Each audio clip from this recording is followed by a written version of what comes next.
أشرقت نفسي بنور من فؤادي حينما رددت يا رب العباد. الحمد لله رب العالمين وأصلي وأسلم على أشرف الأنبياء والمرسلين نبينا محمد وعلى آله وأصحابه ومن اتبعهم بإحسان إلى يوم الدين. أما بعد، السلام عليكم ورحمة الله وبركاته. Tema današnjeg druženja je oblici naklonosti prema vjernicima.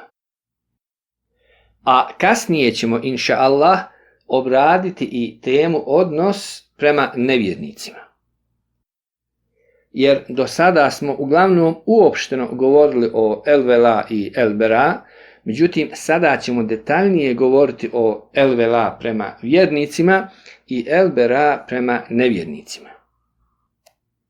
Vjerniku je obaveza da voli vjernike, pripadnike ispravne vjere i tevhida, da im bude naklonjen radi toga što mu je Allah subhanahu wa ta'ala to naredio, a ne radi njihovog dobročinstva prema njemu, jer vjernici su braća, kako kaže Allah subhanahu wa ta'ala: إنما المؤمنون إخوة فأصلحوا بين أخويكم واتقوا الله لعلكم ترحمون.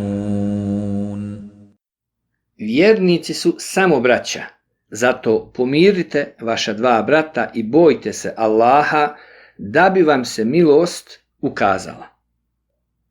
Spomenut ću najbitnije vidove naklonosti prema vjernicima. Prvo, ljubav prema svim vjernicima na svakom mjestu i u svakom vremenu, bez obzira kojem narodu pripadali, koja se prema njima iskazuje zbog njihovog vjerovanja i pokornosti Allahu subhanahu wa ta'ala, a ne zbog nečega drugog. Treba da znamo da je pravljenje razlike među muslimanima na osnovu nacije ili mjesta rođenja, da je to znači osobina džahilijeta. Drugo, pomaganje muslimana svojim životima, imecima, riječima u svemu što im je potrebno od vjersko-dunjalučkih pitanja shodno mogućnostima. I zato trebamo što više da oživimo dobrotvorni rad i dobrotvorne ustanove. Treće, savjetovanje i upućivanje na dobro bez bilo kakvih vidova varanja. A najbitnije je savjetovanje u vjeri s ciljem da se isprave sve eventualne greške i u vjerovanju i u praktikovanju.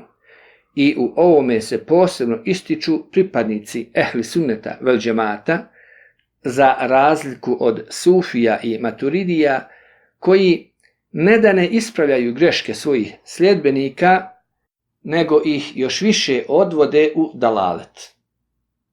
Četvrto, poštivanje muslimana i neiznošenje njihovih mahana. I na ovom pitanju trebamo svi dosta da poradimo, jer često se dešava u raspravama da kada nam ponestane dokaza, obrušimo se na osobu, iznoseći njegove mahane u želji da ga ponizimo. To nije osobina pravih vjernika. Peto, radost kada se oni raduju i tuga kada oni tuguju. Dakle, sa vjernicima su i kada im je lahko i kada im je teško, i kada su u blagostanju i kada su u oskudici. Za razliku od licemjera koji su sa vjernicima samo kada je u pitanju blagostanje, a ostavljaju vjernike onda kada se nalaze u poteškoćama. Šesto, hidžra u muslimanske zemlje i napuštanje nevjerničkih zemalja. I ovo je osnova u temi el-vela vel-bera. Međutim, pitanje je koliko se ovo pravilo danas može primijeniti. Sedmo, posjećivanje muslimana te želja za susretom i druženje sa njima. Ne smijemo, draga braćo i cijeljene sestre, dozvoliti da nam internet postane brat ili sestra, pa da zbog toga zanemarimo posjećivanje i druženje sa muslimanima u ime Allaha subhanahu wa ta'ala. 8. Uvažavanje prava svakog muslimana, a to između ostalog podrazumijeva da se ne prodaje na prodaju svog brata, niti da se prosi na prošnju svog brata. 9. Blag odnos prema svim muslimanima, a naročito prema slabijim koji nisu u snazi. I ovo je osnova u ophođenju između muslimana.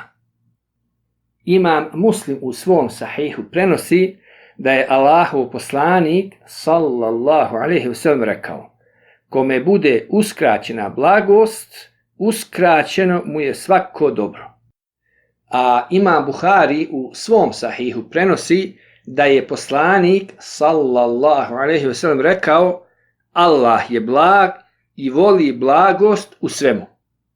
Zato tekfirovci moraju što prije da preispitaju svoje ponašanje i svoj odnos prema drugim muslimanima. I 10. Činjenje dove za njih, znači za druge muslimane, i traženje od Allaha subhanahu wa ta'ala da im oprosti. Onaj ko čini dovu za drugog muslimana, to mu se i vraća, jer melek kaže i tebi i tebi. Molim Allaha subhanahu wa ta'ala da nas uputi i da nas učvrsti na pravi put i da nam popravi stanje. Assalamu alaikum wa rahmatullahi wa barakatuh.